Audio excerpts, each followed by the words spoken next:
Bonjour, je m'appelle Hélène Laurenceau et vous écoutez Dyade Podcast. Une dyade, c'est l'ensemble de deux éléments en interaction. Vie pro et vie perso, voilà deux éléments qu'on tente parfois de séparer. Mais choisir son métier, s'épanouir, changer de vie professionnelle ou créer son entreprise a forcément un impact sur le reste de notre vie. Dans ce podcast, je m'intéresse aux liens que mes invités entretiennent avec leur travail. Est-ce que faire un métier qu'on aime, qu'on a choisi, qu'on a créé parfois, c'est toujours facile et source de bonheur ? Nous allons commencer cette année 2023 avec Simon. Son premier pas dans le monde de l'entreprise a été de devenir stagiaire pour la boîte qu'il allait créer avec son meilleur ami, Louis. Leur idée, faire des ballons de vrais accessoires tendance. C'était il y a presque 15 ans, et entre-temps le chemin a été ponctué de doutes, de réflexions, de décisions et de changements. Ce qui n'a pas changé en revanche, c'est l'amitié entre les deux associés pour grandir et avancer ensemble. Je m'appelle Simon, j'ai 36 ans. Et je suis cofondateur de Rebond. Je pensais beaucoup au sport, j'étais joueur de rugby et comme tout jeune, je rêvais à travers ce sport et d'une carrière dans ce sport. Sauf que moi, ça n'a pas duré que tout jeune. J'ai mis du temps à me rendre compte que non, il n'y aurait pas de carrière dans ce sport. Et donc, en fait, après le bac, j'ai continué une fac. Et j'ai choisi une fac qui me permettait d'aller faire mes entraînements. Et puis petit à petit, au fil des années, je me suis bien rendu compte que non, je n'en ferais pas carrière. Et là, en fait, j'ai eu très envie d'être journaliste. J'ai tenté un concours dans une école. C'était à ce moment-là, de tête, le seul concours qui était gratuit. C'était à Bordeaux. Concours que je n'ai pas eu, et vraiment pas eu, quoi. Je ne l'ai pas loupé de peu, je l'ai bien loupé. Et donc, j'ai continué toujours dans ma filiale, dans mon cursus. Je m'étais dit, bon, il faut aller jusqu'à un M2. C'était à une époque où on nous disait, plus tu feras des études, plus tu auras de chance d'avoir un métier quand même derrière. Et pendant cette 4e année, je me rapproche d'un ami d'adolescence qui s'appelle Louis. Les routes post-lycée avaient fait qu'on s'était un petit peu éloignés, puis retrouvés, puis éloignés. Et puis là, on était sur une période où on se retrouvait. Et lui était un peu entre deux eaux, un peu comme moi. C'est-à-dire qu'à continuer un cursus sans trop vraiment l'aimer. Et lui avait cette idée de monter une société. Et lui disait, mais pourquoi pas faire quelque chose maintenant, quoi. On est tous les deux un peu dans une période mouvante. À pas savoir quoi faire, on fonce. Très bien, mais dans quoi ? Et il y a quelque chose qui nous rapprochait, c'était le sport. C'était en 2007, 2007-2008. On était sur une période où le graphisme sur objet de consommation commençait à prendre de l'importance. C'est l'époque des maillots roses du Stade Français, c'est l'époque des t-shirts bariolés faits par des artistes. Tu vois, on rentre dans cette mouvance artistique, graphique autour de produits d'usage et de consommation. Et nous, en tant que sportifs, on s'est dit, mais pourquoi les ballons sont toujours tout neutres, tout blancs, blanc et noir ils sont tout simples. Pourquoi on n'a pas de produits fun, dessinés Et en fait, de cette question-là qu'on s'est posée, va naître plus tard une première société dans le ballon. Dans cette 4e année de faculté, on avait un stage sur tout le 2e semestre à faire, qui durait entre 6 et 8 mois. Et avec cette idée qu'on a avec Louis, je me vois aller à la direction de l'école et demander est-ce que le stage, je peux le faire pour moi ? Pour vous, comment ça ? On a cette idée-là, on aimerait faire une étude de marché et voir si on peut créer la société. Et l'ouverture d'esprit des directeurs de LEA à cette époque-là ont fait qu'il y a eu une réponse positive et c'est comme ça qu'on est parti. C'est une période où tu as l'émergence des foot en salle, des foot indoor, avec le succès qu'on leur connaît aujourd'hui, une mise en lumière des pratiques beach soccer, sand beach rugby. Et nos études marketing montraient qu'il y avait de plus en plus de personnes qui se détachaient de ce sport compétition pour aller vers le sport loisir. Et on s'est dit, ces personnes-là, on va leur offrir un ballon fun, à la hauteur du fun qu'ils voient autour de leur sport, quoi. Et on est parti sur des séries très limitées, tu vois, dessinées par des artistes. On voulait se différencier du réseau de distribution habituel du ballon de sport classique. Et du coup, on est allé toquer à la porte d'un réseau de distribution mode. Donc atypique pour du ballon. Et en fait, ça démarre très vite. C'est-à-dire que pendant ce stage, à la fin du stage, on arrive à avoir... Louis, mon associé, est parti dans les pays producteurs de ballons. Pendant ce temps-là, moi, je travaillais pour lui envoyer des sous, tu vois, et pour réaliser ses premiers échantillons. Et il revient avec une première collection. Ok, donc on a un produit entre les mains, qu'est-ce qu'on en fait ? Et c'est là où on s'est dit, on crée la boîte, puis on y va, quoi. C'est une période entrepreneuriale qui est hyper chouette en fait, parce que c'est pas l'entrepreneuriat d'aujourd'hui. Faut se remettre dans le contexte. Hein. Aujourd'hui, sur une idée, tu peux lever des fonds, tu peux commencer à te payer, tu peux commencer à avoir un salaire. Nous, à cette période-là, on a 20 ans, donc l'avantage aussi, c'est qu'on vivait de pas grand-chose. On vivait dans le même appart, à deux, et on prenait notre voiture, notre Clio, pour aller faire le tour des boutiques en France et pour vendre nos collections de ballons, quoi. Et la chance qu'on a, c'est que on se rend compte très vite qu'on travaille un produit qui est peut-être le produit le plus populaire au monde. Quand on parle d'un ballon de foot, en l'occurrence, ou même d'un ballon de rugby, le foot encore plus, mais en fait, c'est un produit qui nous renvoie, je pense, à notre enfance et aussi à des périodes très sympas, type des souvenirs de Coupe du Monde, de gros événements internationaux comme ça, où c'est de la joie, c'est une émulation collective, et du coup, ce truc-là, ajouté au fait, clairement, avec le recul, qu'on avait 20 ans et que de voir débarquer deux jeunes en Clio, vendre des produits, ça devait faire marrer les mecs en face, tu vois. Très vite, on ouvre un réseau de distribution qui est hyper chouette, avec des boutiques très, très ciblées, très pointues. Et nous, on s'était dit, on va toquer à la porte de ces magasins-là et ça nous ouvrira les autres boutiques qui suivent un peu les tendances, finalement. Et la boîte démarre comme ça. Et ensuite, on produit notre première collection, on livre. Au bout de 2 ans, tu vois, de 2 à 4 saisons passées, on est capable déjà de faire un constat sur le positif et le moins bon. Et le positif est que on pénètre très vite un bon réseau de distribution. Au bout d'1 an, tu vois, on a une centaine de boutiques. On commence à travailler avec des boutiques européennes, en Italie, en Espagne, en Allemagne. Par contre, le point négatif, c'est que on se retrouve dans des magasins qui ne sont pas habitués, qui ne savent pas vendre du ballon. Donc tu as ceux qui veulent mettre le produit en avant et qui jouent le jeu et sur lesquels les taux de sortie sont bons. Et tu as ceux, quand on visite les magasins, on trouve un ballon dégonflé entre 2 piles de jeans ou sur une pile de t-shirts et tu sais même pas si c'est à vendre, si c'est de la déco, donc là des taux de sortie moins bons. Et là on met le doigt sur quelque chose, c'est que quand tu es une marque et que tu veux aider au taux de sortie de tes produits, en fait il faut des moyens parce qu'il faut offrir de la PLV, il faut offrir un meuble, tu vois, on commence à imaginer des choses et on se dit waouh, et ouais, il faut des sous en face. Au même moment, on commence à être contacté par une centrale de sport qui s'appelle Intersport au niveau national et qui veut référencer nos produits. Et eux nous demandent de travailler une gamme plus entrée de gamme, tu vois, accessible à leur magasin. Et on arrive même à un bon de commande signé, donc tu vois, dans une grosse centrale de sport comme ça, c'est un très beau bon de commande, surtout avec nos yeux de 20 ans, 22 ans de l'époque. Et on se dit, c'est la solution à notre évolution, tu vois, avec ce bon de commande-là, on va pouvoir financer nos outils, nos PLV pour continuer notre réseau de distribution mode. Et puis on arrive en banque pour faire financer ce bon de commande-là.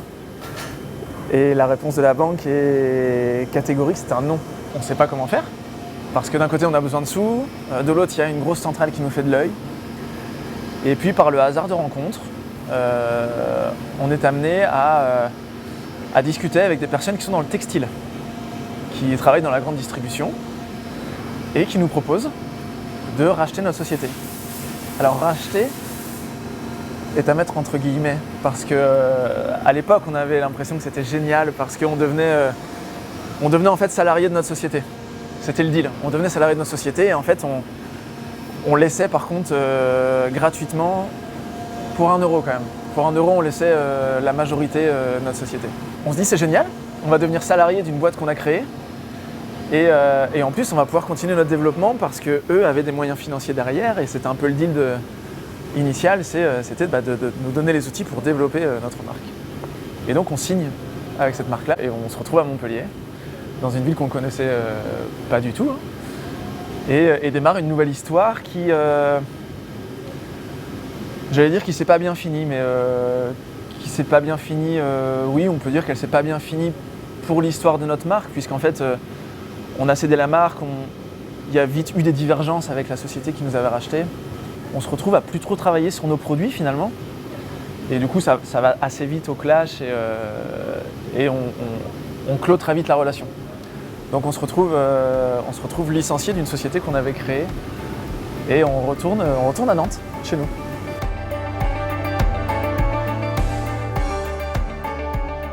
Il y a ce truc avec Louis, on a une relation d'associé qui est particulière ou qui est singulière. C'est-à-dire que avec Louis, on est des amis d'adolescence, on est 2 personnes très différentes. Même en tant que potes, on nous a toujours dit à l'un ou l'autre, c'est ton meilleur pote, mais vous n'êtes pas du tout pareil. Il y a toujours eu ce truc-là, et dans la société, évidemment, on l'a eu aussi, quoi. Vous êtes associés ensemble, ok. Et cette réaction initiale, en fait, très vite, elle débouche sur du positif parce qu'en fait, on a une complémentarité qui est incroyable. Les tensions qu'on a, c'est plus sur des périodes où ça va bien et où on a des choix stratégiques à faire, où on veut aller dans une direction et l'autre dans une autre. Et en fait, on se rend compte que c'est le chemin qui est entre les deux qui est la bonne direction souvent. Et dans les périodes les plus difficiles, il y a toujours eu cette force à se regrouper et naturellement en fait, tu vois, à se regrouper, à se retrouver. Il y a toujours eu cette résilience en fait dans notre histoire et même à la raconter là, tu vois, je m'en rencontre encore. Et cette résilience, elle n'aurait pas été ce qu'elle a été sans notre histoire à nous, clairement. Et donc oui, à l'époque, on signe et on est d'accord pour signer. Et le moment où on met le hall là, on le fait ensemble et même on fait bloc ensemble et on prend cette direction ensemble. Et très certainement même que tout seul, que ce soit moi ou lui, n'aurait pas pris le choix et n'aurait pas pris la direction qui a été celle qu'on a prise à deux. Avant de partir à Montpellier, on est relayé dans plein de médias sur ce produit très particulier qu'on travaille et auquel on amène du design, du graphisme. Ça fait un effet un peu waouh, mais c'est quoi ce truc? Et on est diffusé dans des magazines comme L'Équipe, sur le JT de TF1, tu vois. Je me souviens de ce truc de JT de TF1 sur Canal+, sur un truc qui nous a un peu dépassé, quoi. On commence à être appelé par des boîtes qui souhaitent faire du ballon. Et la première, tu vois, en tête, c'était Vittel. Vittel fait des tournois l'été de beach volley sur les plages. Et en fait, téléphone qui sonne un jour, il nous explique qu'il cherche à faire du ballon tout rouge avec un logo Vittel. Mais que tous les ans, ils ont des problèmes à réaliser ce ballon qui, pour nous, était très simple à réaliser. Donc en fait, on se met vite à faire du ballon pour d'autres enseignes, en marque blanche. Tu vois, on agit un peu comme une agence de com, mais sur du ballon. On s'était dit, ça, on en fait une structure. On en fait une SARL. Et en fait, qui était en sommeil le temps qu'on était à Montpellier. Et du coup, on revient à Nantes et on se dit, on va se remettre sur la structure qu'on a en fait, qui était en sommeil, et puis on va la réveiller, et puis on va voir ce que ça donne. On rentre en 2013, 2014, et en 2015-2016, donc 2 ans après, il y a un pic de développement qui s'amorce. Et on réalise nous-mêmes notre site internet, avec des codes de référencement très forts, et sur un produit de niche aussi, et sur un savoir de niche aussi. Et là, chose qui n'était jamais arrivée, ou très peu, on commence à avoir coup de fil sur coup de fil. C'est-à-dire que le téléphone commence à sonner, et puis on se rend compte que notre site se référence de plus en plus et de mieux en mieux. Et là, on a des demandes entrantes qui arrivent pour faire du ballon. Et donc à ce moment-là, on était toujours que tous les deux. Il y avait Louis aux achats qui traitait avec les usines. Et moi, je m'occupais du commercial et de la com. On était dans un petit bureau et dos à dos.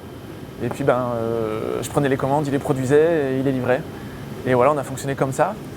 Et puis petit à petit, on est passé de 2 à 4, à 6, à 8. Et aujourd'hui, on est une vingtaine. En fait, c'est compliqué de passer de on fait tout à c'est le moment d'embaucher. Parce que c'est le moment d'embaucher, ça veut aussi dire nouveau risque. Tu vois, surtout à cette période-là où c'est ce que je disais, l'entrepreneuriat des années 2000, il est différent de l'entrepreneuriat d'aujourd'hui.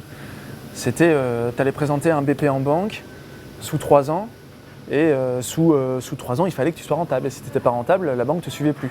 La règle était écrite depuis le début, quoi. Puis au moment où tu sautes le pas, tu y vas et tu reprends le risque.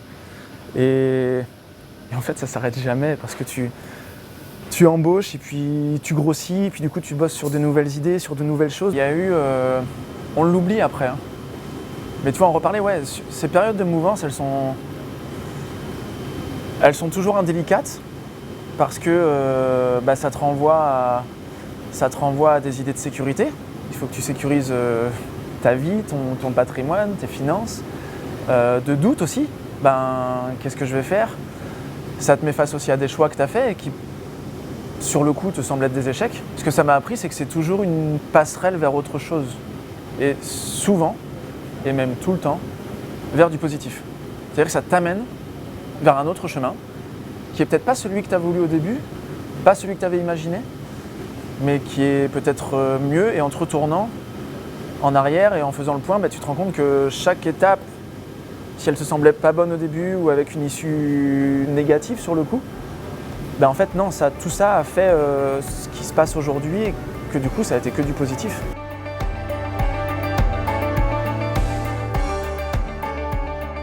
Le sport en lui-même est porteur de valeurs hyper fortes qui nous ont toujours motivés nous personnellement et sur lesquels d'ailleurs beaucoup de boîtes aiment communiquer. Et en fait, on est face à un produit finalement qui n'est pas porteur de valeurs écologiques et environnementales. C'est-à-dire Ça fait le parallèle aussi à une période, à une génération, je pense notre génération, qui avons été longtemps confrontés à des constats en termes environnementaux et au sujet de notre planète, de ce qu'elle va devenir. Moi, j'ai l'impression que ça fait depuis que je suis ado que j'entends notre planète, on va droit dans le mur. Ouais, ok. Et aujourd'hui, j'ai 36 ans, j'entends toujours notre planète, on va droit dans le mur. Ouais, et en fait, à ce moment-là, quand on fait cette cartographie, on se dit mais qui mieux que nous pouvons essayer de faire du ballon différemment. On le connaît sur les doigts d'une main, on est dans l'environnement produit, on travaille avec les acteurs de ce marché-là. À nous de changer les choses en fait. Et en 2016, du coup, on commence à réfléchir à comment faire du ballon autrement. Et la première chose qu'on se dit, c'est que pour faire du ballon autrement, il faut être visible. Et nous, en tant que SG Ball, produisant du ballon pour les autres en marque blanche et à leur nom, on n'est pas visible. Donc on décide de créer une marque. On se dit qu'avec une marque, on pourra communiquer fortement et raconter notre histoire et nos envies. Et c'est comme ça que naît Rebond. On avait en tête de se dire, éco-conception égale produire localement. Donc il faut qu'on monte un atelier en France. Et pour monter cet atelier en France, on s'est rapproché de faiseurs de chaussures. En allant voir plusieurs faiseurs de chaussures, un jour avec Thomas qui s'occupe de Bourgeois et compagnie, ça match en fait, c'est une rencontre humaine qui est à la base de tout. Je suis venu le voir en disant voilà mon projet, je veux faire du ballon éco-conçu et je veux qu'il soit fait en France. Et je cherche quelqu'un qui puisse m'accompagner, qui puisse être notre partenaire sur cette partie atelier et avec qui foncer sur la mise en place, quoi. Et lui me dit go, on y va. Et donc c'est comme ça qu'on commence à travailler avec Thomas. Et cette partie Made in France, elle a fait partie aussi d'une grosse réflexion. Et en fait, il y avait quelque chose qui allait pas dans notre réflexion. C'est qu'on avait passé une dizaine d'années, bien 10 ans, dans des ateliers au Pendjab, entre l'Inde et le Pakistan. C'est une région qui est à cheval entre l'Inde et le Pakistan. Parce que c'est des faiseurs de ballons. Ils ont ce savoir-faire qui est historique et qui participe au développement économique et social sur place. Et j'ai l'exemple de comités, d'ateliers de production, qui financent les ramassages scolaires. J'ai l'exemple d'usines au Pakistan qui ont été les premiers à faire travailler des femmes. Donc ça participe à une évolution sociale et économique. Et je me suis dit, mais de quel droit on prendra un savoir-faire dans une région qui n'a jamais été français, savoir-faire qu'on n'a jamais eu, pour le mettre chez nous. On l'a vu différemment, on a monté cet atelier en France et on a au contraire renforcé nos liens avec ces ateliers au Pendjab. Notre idée, c'est que les deux se renforcent mutuellement. Je me considère comme privilégié en tant que d'avoir sa propre entreprise, de décider de ses choix, de son emploi du temps. Oui, on a des contraintes administratives. Oui, c'est pas simple tous les jours. Mais à côté d'un salarié qui se lève pour aller gagner le SMIC je ne sais où et qui est obligé de faire ses horaires, de rentrer dans son cadre horaire et puis qui a sa vie de famille à mettre autour. Nous, on a la chance de pouvoir modeler tout ça et de mettre les cases où on le veut. Donc le jour où il faut enlever une case un peu boulot et retrouver du perso pour retrouver ce souffle dans le pro, en tout cas, je me le suis toujours accordé et on se l'accorde. Et on essaye aussi de le véhiculer ça aux équipes, en dessous, que ce soit aussi dans le monde salarial, que ça se fasse aussi, quoi. Des fois, je me dis, à un moment, il va falloir que tu fasses autre chose que le ballon. Et le projet est tellement passionnant et je suis tellement dedans que j'ai l'impression que la course et l'histoire, le chemin en tout cas, n'est pas fini. J'ai des ambitions plus liées au produit, que personnelles en fait. C'est certainement utopique, ou pas, mais c'est peut-être cette utopie aussi qui fait avancer. J'aimerais que ce produit qu'on lance amorce un pivot sur la partie industrielle sportive, que d'autres acteurs se mettent à réfléchir. Je rêverais qu'on travaille avec des concurrents. Je trouve que ça enverra un message hyper fort de dire c'est des boîtes qui font le même produit, qui ont des tailles différentes et qui bossent ensemble pour une cause, j'allais dire presque une cause sociétale, de faire pivoter notre économie actuelle. Je trouve que ça enverrait un super signal, et ce serait une superbe avancée. Au même point qu'en ce moment, on a lancé une opération parce qu'on a abouti le premier ballon issu de matière végétale et qui rend le ballon, pour l'avoir travaillé différemment, parce qu'il fallait réimaginer le ballon, qui le rend recyclable. Donc le ballon n'est plus un objet de consommation, j'allais dire unique. On est en train de créer un cercle vertueux autour du ballon. J'adorerais voir ce produit plus tard sur des terrains de compétition professionnels, sur des événements internationaux, que ce soit avec notre marque ou avec une autre en fait finalement, et d'amener un petit vent d'espoir aussi. Tu vois, sur notre campagne aujourd'hui, il y a quand même 20 clubs professionnels qui soutiennent notre projet, ce qui est juste dingue. Je pense que c'est la première fois qu'il y a autant de clubs professionnels qui, j'allais dire, jouent dans la même équipe pour un projet qui est lié à l'environnement et à l'écologie. Enfin, c'est juste incroyable, tu vois. Juste ça, c'est très chouette. Et ça montre bien aussi que la réponse de demain, elle sera collective. Tu vois, tous les enjeux auxquels on fait face aujourd'hui, il y a une réponse collective à donner. C'est pour ça que le modèle de concurrence il doit être revu. C'est pour ça que la manière dont on fait du business doit changer aussi. Et je pense que si on travaille collectivement, on y arrivera. Merci pour votre écoute. À très bientôt pour un nouvel épisode. Abonnez-vous, laissez des étoiles et des commentaires, c'est le meilleur moyen de me soutenir. Merci.